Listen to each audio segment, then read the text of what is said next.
Okay, so let's have an introduction to this camera.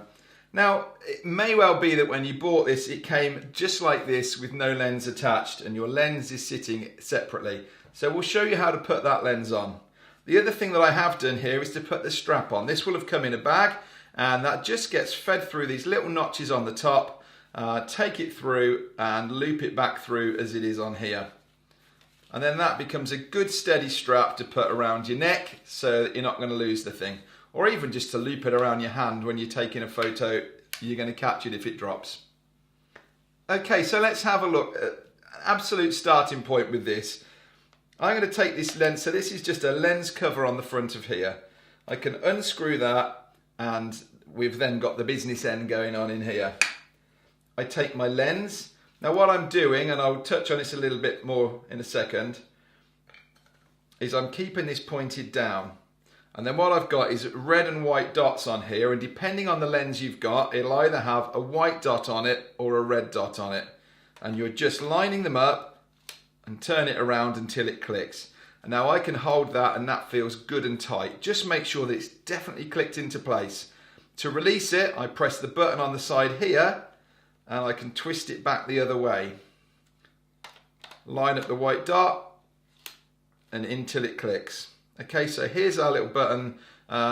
It might be a bit awkward to start with, getting used to doing this, but I can get used now to pushing that in with my thumb and with the same hand rotating it around. Okay, so that's your lens on and off. Now I said I'd touch a little bit more on it. Some people get a bit worried about changing lenses. There's a lot of scare stories really of, oh, get some dust on your lens and it's on your sensor and your camera's ruined. That isn't the case. Newer cameras certainly have sensor cleaners in there that when you turn it on and off, it just gives a vibration and it clears any dust particles off the sensor. What I would say really is when you're changing over, try and keep this pointing down. There's not a lot going on in there. It's quite easy to even do a quick blow over or get a brush and clean around in there. This is where you don't want to get dust particularly. As I say, it's not, you can clean it off, but it's just common sense. The camera doesn't need to be turned off, but keep it over like this if possible and connect up to it. So rather than having it this way up and potentially dust coming in, certainly if you're out and about and it's maybe on a beach or in wind, just keep it down and let it go on like that. Okay, so lens is on. What else do? We need to put a battery in, and that fits under here. There's a little catch here, and I can pull that down, and I pop my battery in. Now your battery, I'm sure you don't really need to know this, your charger is here. Charge that up fully before you do anything, and it's dead. It's just like plugging a phone or anything else into charge up there. And then there is only one way that this will go. It pushes in, and again, it clicks in when it's in. And when I push that down, the camera will come to life if it's turned on. Now, one other thing we need to do is put a memory card in. Unlike maybe a compact camera that stores the photos internally, this needs an external card to get put in. And we're on SD cards here. This camera, when it was purchased, did come with a Wi-Fi card.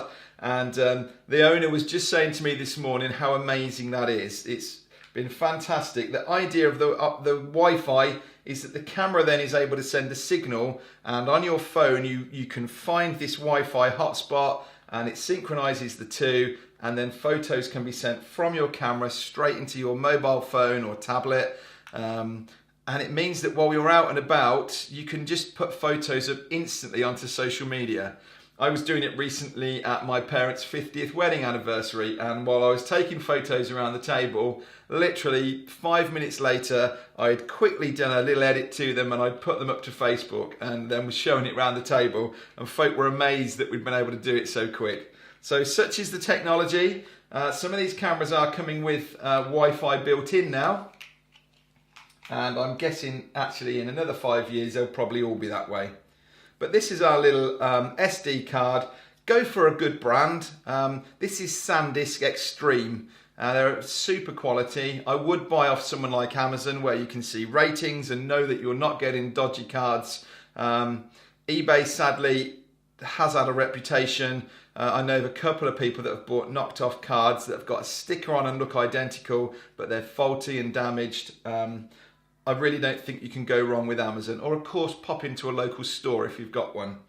So the card goes in with the picture facing forwards, and once that's in and again clicked in, we're ready to start taking photos. Okay, so now we've got our lens attached, our strap attached, battery, card is all in. What we're going to do is with the dial on the top looking straight down on the camera, I take it from off to on. Now with the display turned around so that it's just a hard case on here, and that's really done so that it can't get knocked, I can open this up and I can have a screen off to the side if I wanted to use it that way, or what it's really designed for is to be turned around and put back in. And I've then got a beautiful big display to be able to see either my information, or if I want to do a live view, I can look through there and actually see the display on here. Now, I strongly recommend that you don't start looking at this display. Now, certainly if you've come from a compact camera, this might be quite tricky and you might be tempted to be shooting like this. I really want you to get up and be looking through here, and I've actually done a whole nother section on how to hold the camera.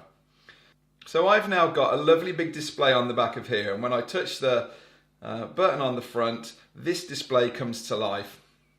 Now the next thing to do is to select the mode that we want to shoot in. Now this does come in auto, and again if you've come from a compact, the tendency is going to be to flick it on this green auto and let the camera do its thing. It is well built. It does have this, what are they called, Scene Intelligent Auto. It is very good at finding out and working out, in fairness. But I want to get you past that, and I've gained in a separate video on the differences between manual, aperture priority and shutter priority modes, and I really want to keep you between those three. Well, I think we're ready to go. If I wanted to put an additional flash on here, it would go onto this hot shoe on the top. I've obviously got to take the cover off the front of here, and yeah, I'm going to show you through the next videos how to use these different buttons so that actually you can look at it and go, okay, I get that now, I understand what each of these things are. So I'll turn it off now and I'll see you in the next video.